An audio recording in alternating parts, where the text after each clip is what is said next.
नमस्कार दोस्तों, मैं रुद्र पटेल आज के इस वीडियो के अंदर आपका हार्दिक स्वागत करता हूं। दोस्तों, आज की इस वीडियो के अंदर हम लोग बात करने वाले रत्नवीर प्रिसीजन इंजीनियरिंग लिमिटेड के आईपीओ के बारे में। इस वीडियो के अंदर हम लोग इस कंपनी का कंप्लीट फाइनेंशियल और फंडामेंटल एनालिसिस करेंगे और इस वीडियो के एंड के अंदर मैं मेरा फाइनल ओपिनियन आप लोगों को दूंगा कि क्या आप लोगों को इस आईपीओ के अंदर अप्लाई करना चाहिए या नहीं करना चाहिए।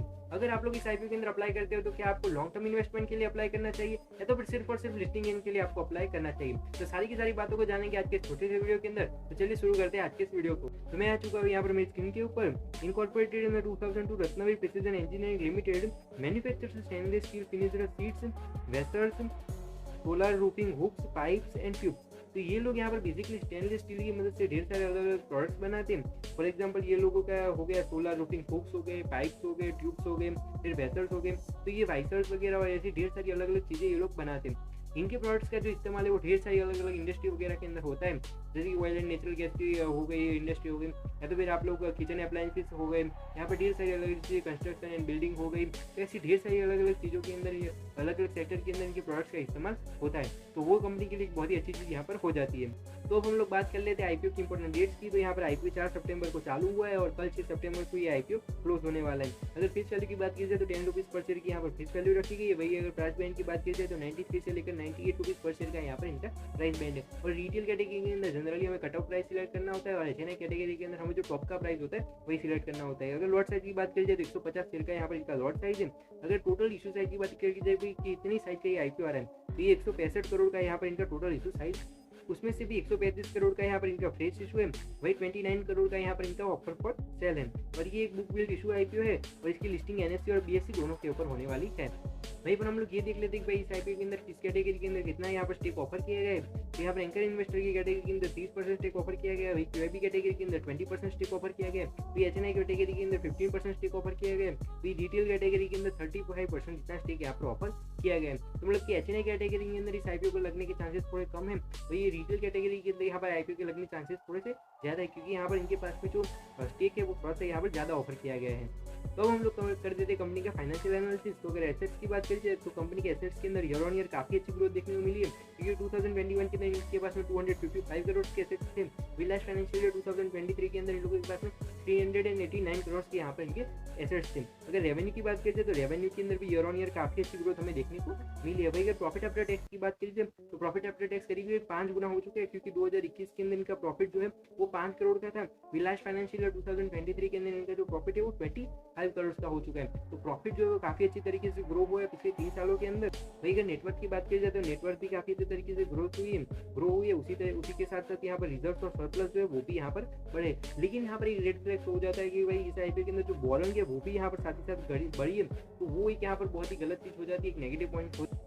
तो हम लोग यहाँ पर थोड़े बहुत की मैट्रिक्स को भी देख लेते हैं। तो अगर हम लोग पी रेशियो की बात करी जाए तो इस आईपीओ के अंदर पी रेशियो जो है करीब 18 से 19 का है।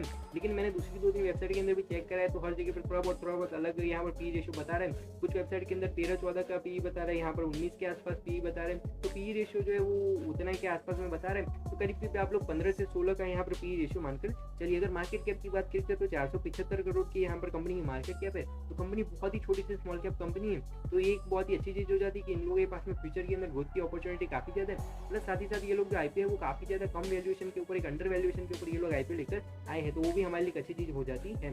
अगर आरओई की बात की जाए तो आरओई 29% का है, जो कि काफी अच्छा हो जाता है। वहीं पर आरओसी जो है वो 12% का है। तो आरओसी मतलब कि उतना अच्छा नहीं है, लेकिन हाँ ठीक ठाक सा आरओसी है। ऐसा हम लोग बोल सकते हैं। डेट टू इक्विटी रेशियो 2.17 का है। तो डेट टू इक्विटी रेशियो थोड़ा ज्यादा है, थोड़ा सा गलत है, क्योंकि कंपनी के ऊपर बोरिंग काफी ज्यादा है, कंपनी के ऊपर डेट काफी ज्यादा है। तो ये रेशियो यहाँ पर थोड़ा सा नेगेटिव हो जाता है। अगर ईपीएस की बात करें तो 7 रुपीज के यहाँ पर इनकी ईपीएस है, जो कि काफी अच्छी हो जाती है। अगर रिटर्न ऑन नेटवर्क की बात की जाए तो 29% की इनकी रिटर्न ऑन नेटवर्क है। तो यहाँ पर आईपीओ का आए हुए 2 दिन हो चुके हैं। तो पहले 2 दिनों का यहाँ पर इसका सस्टेनेबल रेट भी हम लोग देख लेते हैं। यहाँ पर क्यूआईबी कैटेगरी के अंदर आईपीओ 4.21 टाइम्स यहाँ पर सब्सक्राइब हुआ है। भाई एनआई कैटेगरी के अंदर 42 टाइम्स जितना यहाँ पर आईपीओ सब्सक्राइब हुआ है। भाई एचएनआई की बी कैटेगरी के अंदर 35 टाइम्स यहाँ पर आईपीओ सब्सक्राइब हुआ है। भाई एचएनआई की स्मॉल कैटेगरी के अंदर आईपीओ 55 टाइम्स जितना यहाँ पर ओवर सब्सक्राइब हुआ है। भाई रिटेल कैटेगरी के अंदर ये आईपीओ 23 टाइम्स जितना यहाँ पर ओवर सब्सक्राइब हुआ है। और टोटल टोटल 21 टाइम्स जितना यहाँ पर आईपीओ ओवर सब्सक्राइब हुआ है। तो आईपीओ का जो ओवरऑल सब्सक्रिप्शन स्टेटस है वो काफ़ी अच्छा है, तो वो कंपनी के लिए बहुत ही अच्छी चीज़ यहाँ पर हो जाती है, क्योंकि यहाँ पर जो क्यूआईबी कैटेगरी का जो इंटरेस्ट है, एचएनआई कैटेगरी का इंटरेस्ट है और रिटेल कैटेगरी का इंटरेस्ट है, तो तीनों की तीनों कैटेगरी के अंदर जो लोगों का इंटरेस्ट है वो काफ़ी अच्छा नजर आ रहा है, तो वो एक कंपनी के लिए बहुत ही अच्छी चीज़ हो जाती है। तो पी रेशियो के जरिए इसका पी मैनेजमेंट समझते हैं, तो यहाँ पर इस कंपनी का जो है वो पी 13 का बताया जा रहा है, और 2-3 वेबसाइट के अंदर पी रेशियो के अंदर थोड़ा बहुत वेरिएशन है, लेकिन रफली आप 16 से 18 का पी मानकर चलिए। तो यहाँ पर MM फॉर्जिंग्स करके यहाँ पर एक कंपनी है, तो उसका पी जो है वो 18 का है। वही मेनॉन बेरिंग्स करके कंपनी है, उसका 23 का पी है। वही यहाँ पर वेन्यूज पाइप्स करके, तो उनका पी जो है वो 65 का है। तो इस सेक्टर के अंदर क्या है कि भाई जो पी रेशियोज है वो काफ़ी सारे अलग अलग में नजर आ रहे हैं, तो काफ़ी ज़्यादा मतलब कि इसके अंदर वेरिएशन है, लेकिन जनरली सभी कंपनी का जो पी है वो काफ़ी ज़्यादा हाई है, लेकिन इस आईपीओ के अंदर इस कंपनी का जो पी है वो काफ़ी कम है, तो वो हमारे लिए यहाँ पर एक अच्छी चीज़ यहाँ पर हो जाती है। तो मैंने यहाँ पर आप लोगों को कंपनी का कंप्लीट फाइनेंशियल और फंडामेंटल एनालिसिस करके दिखाया। तो अब मैं बात करता हूँ मेरे फाइनल ओपिनियन की, मेरा पर्सनल ओपिनियन इस कंपनी को और इस आईपीओ को लेकर क्या है और मेरा विजन इस कंपनी को लेकर क्या है उसे समझते हैं। तो यहाँ पर अगर हम लोग कंपनी के एडवांटेज और डिसएडवांटेज की बात करें कि भाई कंपनी के अंदर अच्छी चीज़ें क्या है, बुरी चीज़ें क्या है, उसको अगर हम लोग समझें तो कंपनी के अंदर जो प्रॉफिट की ग्रोथ है वो काफ़ी अच्छी है, कंपनी की रेवेन्यू अच्छी है, कंपनी के रिजर्व एंड सरप्लस अच्छे, कंपनी के पास में एसेट काफ़ी ज़्यादा अच्छे, और कंपनी एसेट्स को काफ़ी ज़्यादा यहाँ पर इंप्रूव करे जा रही है, नंबर्स ऑफ एसेट जो है उसे बढ़ाई जा रही है, तो वो कंपनी के लिए एक अच्छी चीज़ हो जाती है। साथ ही साथ कंपनी जिस सेक्टर से आती है तो वहाँ पर काफ़ी ज़्यादा ग्रोथ का मतलब कि यहाँ पर इनके पास में ऑप्शन है, वो लोग यहाँ पर धीरे धीरे और ज़्यादा प्रोडक्ट्स की वैरायटी बनाकर अपनी डिस्ट्रीब्यूशन नेटवर्क को अच्छा करके दूसरे स्टेट और दूसरी कंट्रीज के अंदर जाकर यहाँ पर काफ़ी ज़्यादा प्रॉफिट जनरेट कर सकते हैं। तो फ्यूचर ग्रोथ को लेकर यहाँ पर कोई भी टेंशन वाली बात यहाँ पर नहीं है, तो कंपनी के लिए वो भी एक अच्छी चीज़ हो जाती है। तो अब हम लोग बात कर लेते हैं कि भाई इस आईपीओ के अंदर और इस कंपनी के अंदर क्या क्या बुराइयाँ है, क्या क्या गलत चीज़ें। तो मुझे पर्सनली इस कंपनी के अंदर दो चीज़ें यहाँ पर गलत लगी, मतलब कि वो दोनों चीज़ें मतलब कि यहाँ पर गलत थी।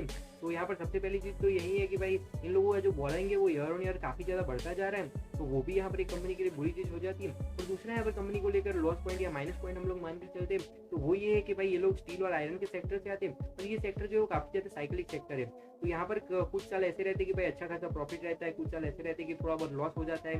तो अब मैं बात करूँ मेरे फाइनल ओपिनियन की कि क्या आपको इस आईपीओ के अंदर अप्लाई करना चाहिए या नहीं करना चाहिए। अगर आप लोग इस आईपीओ के अंदर अप्लाई करते हो कि आपको लॉन्ग टर्म के लिए अप्लाई करना चाहिए, सिर्फ और सिर्फ लिस्टिंग इनके अप्लाई करना चाहिए, उसे भी हम लोग समझते हैं। तो जब तक ये पहले 2 दिनों का जो सजेशन स्टेटस है वो मुझे काफ़ी ज़्यादा अच्छा लगा, और मुझे ऐसा लग रहा है कि आखिरी दिन पर भी एक आईपीओ काफ़ी ज़्यादा ओवर सब्सक्राइब होगा, तो इसका सब्सक्रिप्शन स्टेटस जो है वो काफ़ी अच्छा रहने वाला है। तो अगर लिस्टिंग इनके पर्सपेक्टिव से मैं अगर आपको बात करूँ तो फिलहाल इसका जो सीएमपी और जीएमपी और सजेशन स्टेटस चल रहा है उस हिसाब से फिलहाल तो यहाँ पर 50% जितनी लिस्टिंग इनकी एक्सपेक्टेशन बन गई, वही मुझे ऐसा लग रहा है कि यहाँ पर लिस्टिंग डे पर 60 to 65% या 75% जितनी भी आपको मतलब कि यहाँ पर लिस्टिंग इन देखने को मिल सकते हैं। तो लिस्टिंग इनके लिए तो ये बेसिक आईपीओ काफ़ी अच्छा आईपीओ साबित हो रहा है, लेकिन अगर हम लोग लॉन्ग टर्म की इन्वेस्टमेंट की बात करें तो यहाँ पर कंपनी को 2-3 चीज़ों को सुधारने की खास करके जरूरत है।